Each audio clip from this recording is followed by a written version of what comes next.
Portage's declaration that it would give the new Ranger little pickup truck the in-your-face, fast-go-romping Raptor treatment of its huge F-150 was gotten with consistent fervor from the car world.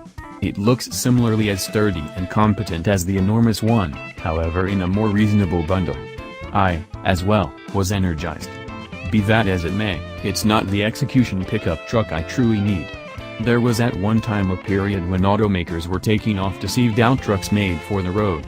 They would be advised to dealing with, and were path speedier than the typical trucks, particularly the old SVT Lightning Ford F-150s and the Viper-controlled Dodge Ram SRT-10. Those have everything except vanished, yet I figure the Ranger would be flawless to bring the portion back, in a perfect world with a form called the Ranger Street, and here's the ticket. Something that makes the Ranger flawless as a potential road execution truck is in the engine. All the American Showcase Rangers get a 2.3-liter turbocharged 4-barrel. It's a variation of a similar motor found in the Ford Mustang EcoBoost and Ford Focus RS. The variants in both of these autos share great details, with the Mustangs making 310 strength and 350 pound-feet of torque, and the RS knocks the catalyst to 350. Truly, as much fun as the full 350 torque would be in a Ranger, simply the 310 with 350 pound-feet would be boundy engaging, since it as of now is in the Mustang. The other incredible plausibility that offering a motor to the Mustang presents is the way that there's now a manual transmission set up for a longitudinal motor and back drive holding up in the wings. What's more, let's be honest, on a par with the 10-speed programmed might be, it can't beat the sheer diversion of moving for yourself. Having a manual transmission would likewise be an incredible showcasing point, a similar one Ford utilized for Fiesta Street, Focus Street, and the Focus RS. What's more, talking about promoting, Ford's SD image is a sound one that the organization is plainly glad to develop.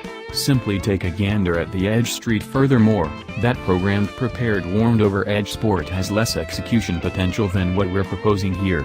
Not just that, nobody else is contending in the region of energetic road trucks, so Ford would have the market to itself. So the fundamental fixings exist to give a speculative Ranger ST the snort of a ST Ford. However, what else would be required? All things considered, it ought to most likely simply be raised drive, and obviously with a standard restricted slip differential. That would help separate it from the forthcoming Raptor, and no lover will grumble about back drive. It would likewise mean Ford wouldn't need to figure out how to mate a Mustang transmission to a four-wheel drive exchange case. The taking care of would should be tended to, which would most likely come as brought-down suspension, firmer springs and stiffer influence bars. At that point at long last, it would require a touch of ST appearance things. So a dark cork grille that looks somewhat angrier, possibly a lip spoiler and some side skirts to influence it to look even lower, and obviously some hip-embracing seats inside, yet perhaps not as hip-embracing as the ones in the other ST autos. What's more, that is basically it. Coming everything down, simply take a two-wheel drive Ranger, ensure it has at any rate as much power and torque as a Mustang EcoBoost, toss in a manual, bring down it, influence it to look mean, and throw in the towel. It would be a one-of-a-kind offering in the market, yet one that fits Ford's current execution lineup. Also, it would be an aggregate hoot. Come on, Ford, get it going.